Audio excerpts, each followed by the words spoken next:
오늘 두 가지만 기억하시면 저는 설교자로서 다 한 겁니다. 첫째는 성경의 중심은 예수님이시다. 첫 번째 기억하실 겁니다. 이제 기억하시겠어요? 반은 하신 거예요. 하나 더 하셔야 됩니다. 성경의 주제는 하나님의 나라이다. 성경의 중심은 누구시라고요? 예수님. 성경의 주제는 하나님의 나라. 설교 끝.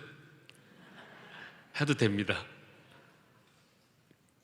왜 그런가 하는 거를 이제 조금 말씀드리려고 그러는 거예요. 자, 오늘 말씀 보시면 우리가 흘려 지나가서는 안 될 표현이 하나 나오는데요. 비로소라고 하는 단어입니다. 이 단어는 이제부터라는 말입니다. 또는 처음으로, 영어로는 begun이라고 아마 되어 있을 거예요. 시작했다. 지금이 이 말씀이 시작한 처음이에요. 이 말씀 하신 처음이에요. 자, 17절 이때부터 예수께서 뭡니까? 비로소 전파하여 이르시되 회개하라 천국이 가까이 왔느니라. 우리가 지난주에 세례 요한을 봤지만 세례 요한이 한 말도 똑같죠. 예수님의 길을 평탄케 하려고 온 세례 요한과 예수님에 의해 소개받고 사역을 시작하신 예수님이 하신 말씀이 똑같아요. 이거를 우리가 신문에 많이 나오는 용어로 일성. 첫 번째 하신 말씀. 세례 요한도 많은 말을 했겠지만 성경에 기록된 의미 있다라고 인정되어서 기록된 외침은 첫 번째가 뭐였습니까? 회개하라 천국이 가까이 왔느니라. 예수님도 회개하라 천국이 가까이 왔느니라. 성경의 주제가 왜 하나님의 나라인가? 예수님이 처음으로 하신 말씀이 하나님의 나라예요. 예수님이 천국에 대해서 세 가지 비유를 하셨어요. 첫째는 어떤 사람이 밭에 갔더니 밭에 뭐가 있습니까? 금은 보화가 있는 거예요. 물방울 다이아몬드가 있는 거예요. 집에 가서 성경에 나온 표현으로 정확하게 이렇게 표현되어 있어요. 온 소유를 다 팔았어. 뭐를 삽니까? 밭을 사요. 그래야 다이아몬드가 내 거가 되니까. 천국은 이와 같다. 그러니까 뭡니까? 어떤 것보다 가치가 있다. 모든 걸 다 팔아서라도 가져야 된다. 할 수만 있다면 팔아서 된다면 다 팔아라. 우리가 살아가면서 준비해야 될 최고의 가치는 무엇이라는 겁니까? 하나님의 나라, 천국이라는 것입니다. 두 번째 비유는 진주예요. 값진 진주를 만난 상인이 집에 가서 똑같이 표현되어 있어요. 온 소유를 다 팔고 그 진주를 삽니다. 천국은 이와 같다고 말씀하세요. 세 번째는 그물과 고기를 비유로 드십니다. 천국은 그물을 탁 쳐서 어부가 고기를 잡잖아요. 나쁜 거는 버리고 좋은 거는 이렇게 거둬들이죠. 그래서 천국은 세 번째로는 아무나 다 오는 것은 아니다. 이 세 가지 비유를 드셨어요. 누가복음 4장 43절에 보시면 예수께서 이르시되, 잘 들어보십시오. 내가 다른 동네들에서도 하나님의 나라 복음을 전하여야 하리니, 그 다음 말씀, 나는 이 일을 위해 보내심을 받았노라. 예수님이 뭐 하러 오셨다고요? 하나님의 나라를 전하려고 오셨다는 겁니다. 예수님의 선포의 핵심이 뭡니까? 하나님의 나라. 처음으로 선포한 내용이 뭡니까? 하나님의 나라. 예수님이 가장 귀하다라고 우리에게 최상급으로 절대적 가치로 소개해 준 것이 무엇입니까? 하나님의 나라. 여러분, 이 나라를 소유하셨습니까? 이 나라 백성이 되셨습니까? 그 빌립 집사가 사마리아 땅에 가서 그 사도행전 8장에 나오는데 스토리가 좀 길어요. 짧게 말씀드리면 스데반이 죽을 때 핍박받으니까 막 도망갔어요. 그래서 나는 여기는 절대 잡으러 안 오겠지 하고 도망간 곳이 사마리아 땅이었어요. 왜? 사마리아에는 경건한 사람이 없으니까. 거기는 경건한 유대인은 들어가지 않으니까. 여기는 절대 들어가지 않겠지라고 안 찾아올 것 같으니까 빌립이 사마리아 땅으로 숨어 들어갔어요. 그런데 거기서 빌립이 참지 못하고 뭘 전합니까? 하나님의 나라와 예수 그리스도의 이름에 관하여 전파했다고 그랬어요. 그래서 거기서 마술사 시몬이 예수님을 믿게 됩니다. 그 스토리 다 아시죠? 사도행전 마지막에 보시면요, 사도 바울이 로마에서 죽기 전까지 한 것이 뭐냐면 성경에 나와요. 하나님의 나라를 전파하며 주 예수 그리스도에 관한 모든 것을 담대하게 거침없이 가르치더라. 집사들과 사도들의 선포의 핵심이 무엇이었습니까? 하나님의 나라. 그러니까 다시 한번 정리합니다. 성경 전체의 주제는 뭐라고요? 예수님 아니고요. 참을 먹어야 돼 또 이렇게 되면. 예수님이 아니고 주제는 하나님의 나라, 중심은 예수님. 같지만 달라요.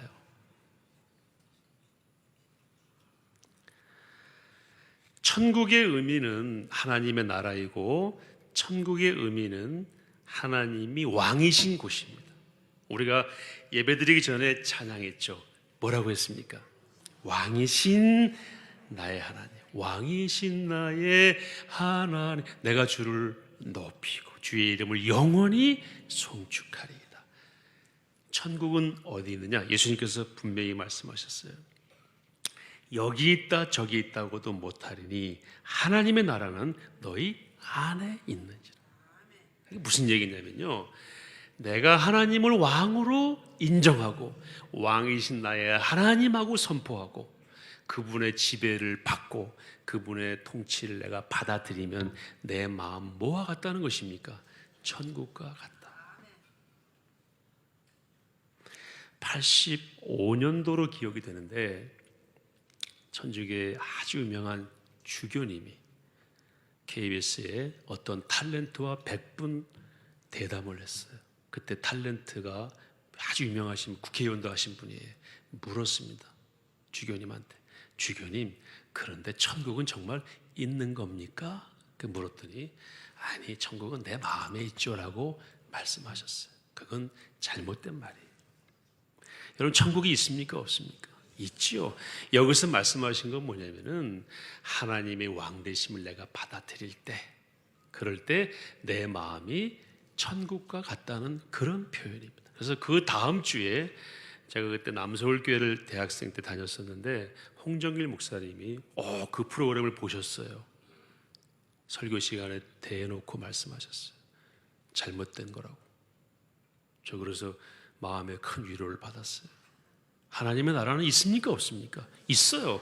없고 내 마음에 그냥 인정하면 되는 것 같아요. 그게 아니고 하나님의 나라는 분명히 있는데 그 나라는 보이는 곳에 이렇게 제한적으로 있는 것이 아니고 하나님이 계시는 어디나 다 하나님의 나라이다. 특별히 그분이 왕이심을 내가 인정하고 받아들이면 캄보디아 어느 시골 구석도 뭐가 되는 겁니까? 하나님의 나라 그곳에서 이루어졌다고 예수님이 보신다는 거예요. 그게 실제입니다. 그것이. 하나님을 왕위로 섬기는 사람들은 이미 그 마음에 하나님의 나라가 임한 것이, 그리고 또 우리는 하나님의 나라로 들어갈 것입니다. 그래서 헬라어로는 에이스라고 되어 있어요. 영어로 into, 하나님의 나라로 들어가는 걸로 되어 있어요. 그러나 이 땅에서도 그 나라를 우리가 미리 경험한다. 그 나라는 실제로 우리 마음속에 그분이 왕이심을 인정하는 것으로 도래해 있다 라는 말씀을 예수님이 하신 것이기 때문에, 아니 그냥 하나님의 나라는 내 마음에 있지 단순하게 할 말이 아니라는 것입니다. 찬송가에 나와 있어요. 이따가 우리 부를 495장을 땡겨서 부르겠습니다. 495장 그 가사 하나하나가 딱 이걸 말씀해 주고 있어요. 내 영혼이 은총 입어 중한제쯤 벗고보니 슬픔 많은 이 세상도 뭐로 변합니까? 천국으로 변합니다. 할렐루야 찬양하세요. 내 모든 죄 사함받고 주 예수와 동행하니 그 어디나 하늘나라. 반주해 주세요.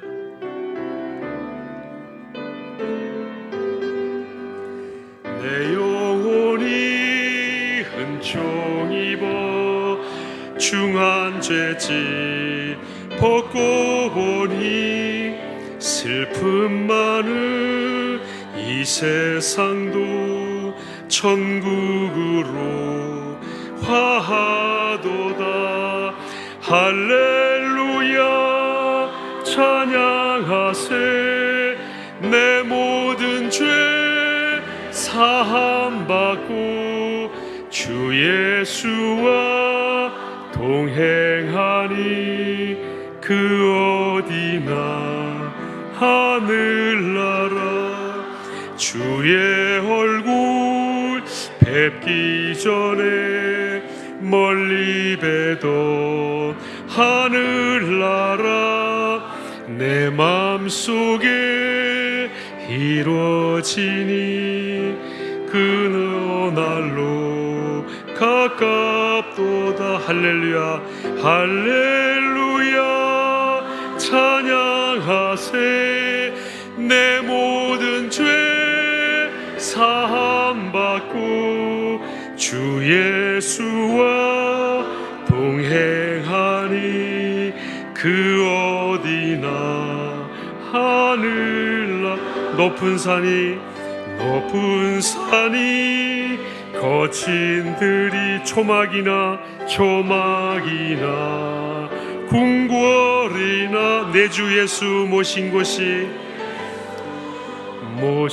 곳이 그 어디나 하늘나라. 할렐루야 찬양하세. 내 모든 죄 사함받고 주 예수와 동행하니 그 어디나 하늘나라. 아멘. 아멘이십니까? 하나님의 나라는 이렇게 우리 가운데 이미 임했다는 것입니다. 저는 저희 아버지가 이 찬양을 너무 좋아하셨어요. 혼자 효자손 있잖아요. 그걸로 턱을 딱 괴시고 눈을 감고. 우리 아버지 진짜 노래 못하셨어요. 곡조는 완전 엉망인데, 리듬도 엉망인데 그냥 혼자서 그렇게 좋아하셨어요. 눈 딱 감으시고. 근데 그 마음속에 이미 하나님의 나라가 임하신 거죠. 제가 지금도 잊을 수 없는데 한 20여 년 전에 제가 강원도 고성에서 군목으로 근무할 때 그 인근에 저희 군목 선배 후배가 어느 군목 목사님 관사에 모여서 저녁에 이제 식사를 같이 했어요. 그리고 이제 교제를 하고 마지막에 이 찬양을 불렀는지 기억은 안 나는데요. 마지막 제 후배 군목 목사님이 기도할 때 제가 지금도 잊을 수 없는 건 그 한 2시간 동안 우리가 힘들게 군사역 했잖아요. 아무도 없는 큰 전방에서. 그래서 탁 모이면 진짜 너무 좋은데 거기서 2시간요 교제하고 그러고 나서 마무리 기도할 때 제 후배 목사가 이렇게 기도했어요. 하나님, 여기에 하나님의 나라가 임했습니다. 맞죠? 제가 잊을 수 없어요. 그 기도 표현. 다 그걸 경험하고 왔어요. 제가 그래서 모임 마치고 집에 와가지고요 1시간 정도 차 타고 와서 다시 그 친구한테 전화해서 오늘 너무 좋았다고. 근데 그 친구가 난가지 사랑의 교회 오정희 목사님과 함께 행정 목사로 사역했어요. 지금 부산에 와 있는데 그 추억이 있습니다. 근데 예수님께서 이렇게 말씀하십니다. 진실로 진실로 내게 이르노니 사람이 거듭나지 아니하면 하나님의 나라를 볼 수가 없다. 그러니까 그냥 하나님의 나라에 들어가는 건 아니라는 겁니다. 어떻게 해야 됩니까? 거듭나야 돼요. 예수께서 대답하실 때 진실로 진실로 내게 이르노니 사람이 물과 성령으로 나지 아니하면 하나님의 나라에 들어갈 수가 없느니라. 예수님께서 말씀하셨죠. 회개하라, 천국이 가까이 왔느니라. 천국은, 하나님의 나라는, 하나님의 왕이신 통치의 영역은 아무나 들어가는 것이 아니다. 뭐 해야 됩니까? 회개하고 주님 앞에 항복할 때에 그 나라의 백성이 된다는 것입니다. 어떻게 우리가 항복합니까? 저를 한번 따라해보세요. 한번 항복하는 시간을 갖겠습니다. 하나님을, 왜 안 따라하세요? 확실히 항복하셔야 됩니다. 하나님을 나의 왕으로 선포합니다. 하나님은 나의 왕이십니다. 예수님이 나의 죄를 위해 십자가에서 돌아가셨습니다. 그래서 내 죄는 용서받았습니다. 나는 구원받았습니다. 나는 이제 하나님의 백성이 되었습니다. No way. 이거 말고는 다른 길이 없어요. 우리 미국에서 오신 분, 제가 드린 말씀 이해하셨습니까? Do you understand what I'm saying just before? Do you accept Jesus Christ as your Savior? Good. 자, 지난 주일날 신방을 간다던 어르신이 영어를 잘하시는 분이에요. 그래서 영어로 예수님을 영접하셨어요. 다른 길은 없어요. 회개하라, 천국이 가까이 왔다. 회개하면 천국 백성이 되는 것이. 그래서요, 하나님과의 샬롬, 하나님과의 화평은 적당히 되는 것이 아니에요. 하나님 방식의 화해, 하나님 방식의 평화는 회개를 해야 됩니다. 회개하지 않고 우리 평화하자, 위암 걸린 사람 배를 열어서 빨간 약 발라주는 거랑 똑같아요. 이제 안 아픈 걸로 하자? 안 됩니다. 하나님 용납하시지 않습니다. 이사야서 이렇게 말씀하고 있어요. 이사야서 11장 7절 말씀. 암소와 곰이 함께 먹으며 그것들의 새끼가 함께 엎드리며 사자가 소처럼 풀을 먹을 것이며. 하나님 나라 백성의 삶을 이렇게 나중에 그들과 함께 살 그 동산을 이렇게 표현하고 있어요. 뭐와 뭐가 같이 뛰어난다고 그랬습니까? 암소와 곰이 함께 먹는다. 먹는 음식이 달라, 두 짐승들은. 근데 같이 먹고 그것들의 새끼가 함께 엎드린다. 사자가 소처럼 뭘 먹습니까? 풀을 먹는다는 거예요. 사자가요, 나 오늘부터 풀 먹어야지 하고 작심하면 풀이 먹힙니까? 안 먹힙니다. 근본적으로 변해요. 그걸 말씀하고 있는 거예요. 근본적으로 거듭나지 않으면 하나님 나라 백성이 될 수가 없다는 것입니다. 거듭나는 길은 무엇입니까? 예수님을 내 구주로 받아들이는 거예요. 영접하는 것입니다. 내 죄를 주님께 다 토해내는 것입니다. 순서가 그렇습니다. 회개하라, 천국이 가까이 왔다. 천국은 왔다. 그래서 그런 백성에 대해서 성경은 빌립보서 3장 20절에 우리의 시민권은 어디에 있다? 하늘에 있다. 그래서 우리는 하나님 나라의 시민입니다. 하나님 나라의 시민. 그래서 저는 외국 갈 때 citizenship 또는 nationality라고 그러면 제 마음속에 kingdom of God, 하나님의 나라, 그 밑에 코리아라고 쓰죠. 킹덤 오브 갓은 물론 쓰진 않고 제 마음속으로만 쓰고, 그 다음에 이제 진짜 쓰는 거는 사우스 코리아 이렇게 쓰죠. 우리는 이중 시민권자, 칼빈, 루터 같은 신앙의 선배들이 이 이론을 성경을 통해서 끄집어내서 우리에게 정리해 줬어요. 우리는 이중 시민권자이다. 하나님 나라의 백성이며 동시에 지상의 나라의 백성이다. 두 겹의 통치를 받는다. Twofold, 두 겹의 통치를 받는다. 우선 중요하고 우선되고 가장 높은 통치는 누구의 통치이다? 하나님의 통치.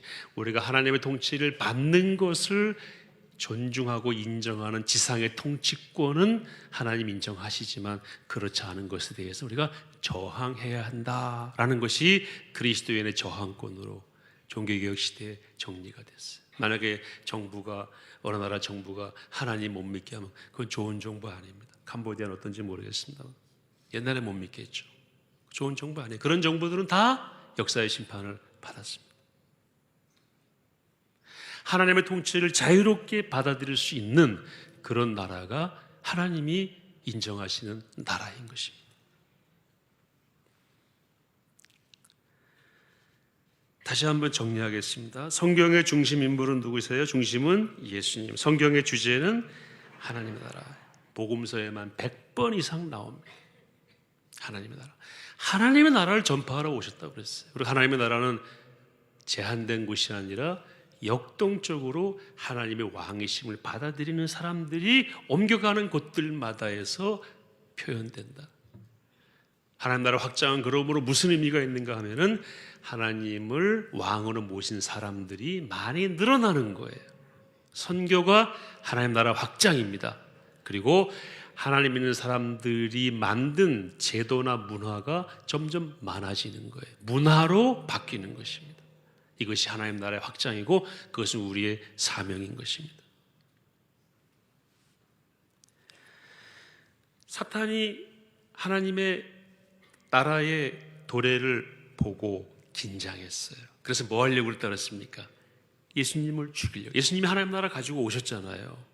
예수님 죽이려고 그런 거예요. 예수님은 사탄을 결정적으로 제압하고 하나님 나라의 씨앗을 심어 놓으셨죠. 그래서 하나님 나라의 확장의 비유로 우리에게 알려주신 씨앗이 무슨 씨앗이죠? 그렇죠. 겨자씨.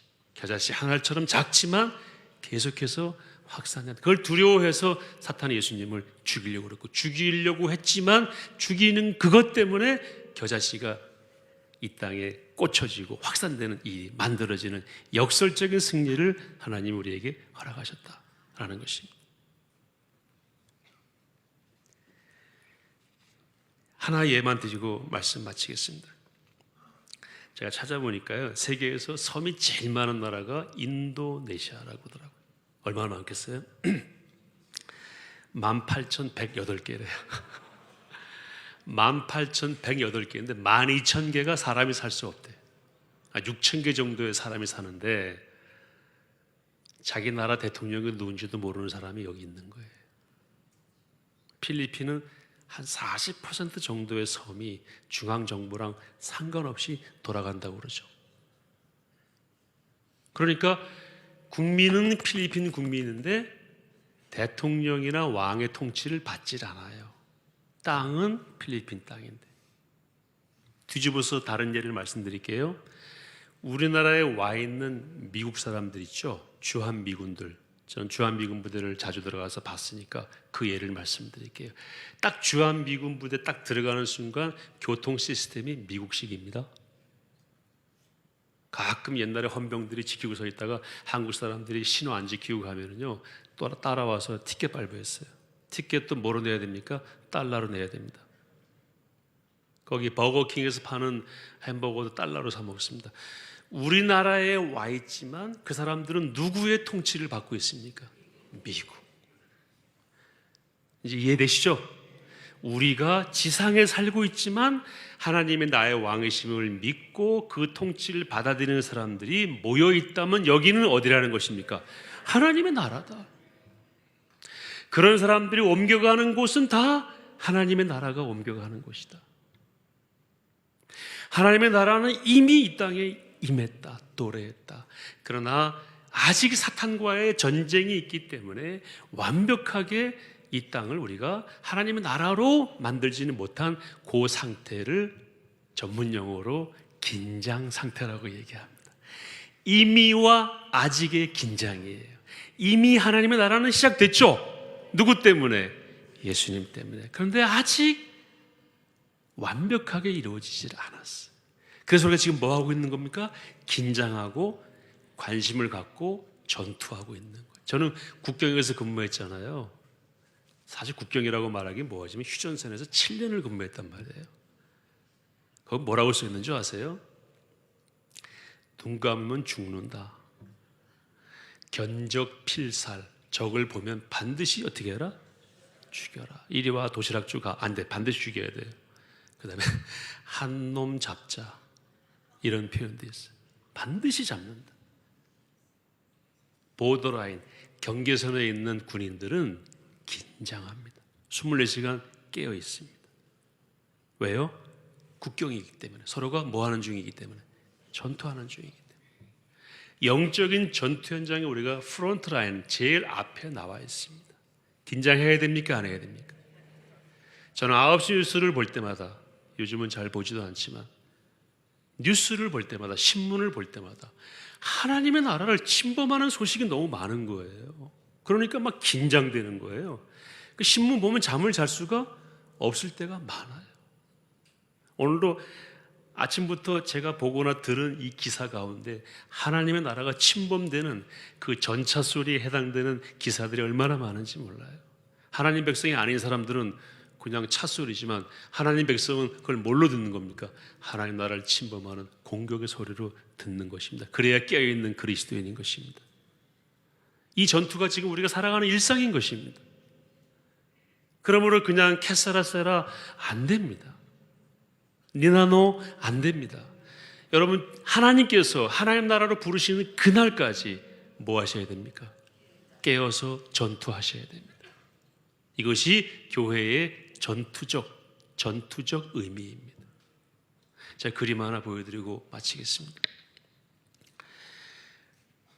이 그림은 제가 91년도에 저희 총신대 신학대학원 원외에서 일할 때 그 종교개혁 수양일 거예요. 아마 종교개혁 세미나, 그 세미나 할 때 책 나오잖아요. 그 카바를 제가 디자인한 겁니다. 나라의 임하옵시며, 26년 7년 전이죠. 하나님 나라의 임하옵시며가 주제인데, 저 노란색 조각이 내려오고 있죠. 밑에는 차 있죠. 전체 바탕은 원래 뭐였습니까? 검은색, 암흑의 사탄을 지배하는 거기에 누가 오신 거예요? 예수님이 오셔서 이미 하나님의 나라는 됐는데요. 지금도 하나님의 나라가 확산되고 도래하고 있는데 아직 완전히 채워지지는 않았어요. 그걸 저기다가 그리고 싶어서 제가 디자인한 겁니다. 물론 그린 거는 전문가가 그렸고 제가 아이디어를 줘서 이렇게 그려달라고 그러죠. 설명서가 오른쪽 밑에 있잖아요. 저 설명서 보이세요? 이제 보여드릴게요. 어두움의 세속 도시에 빛이 뿌려지고 있다. 진노와 죄악의 표징인 암흑의 세대에 하나님의 나라가 임하고 있다. 현재 진행형이에요.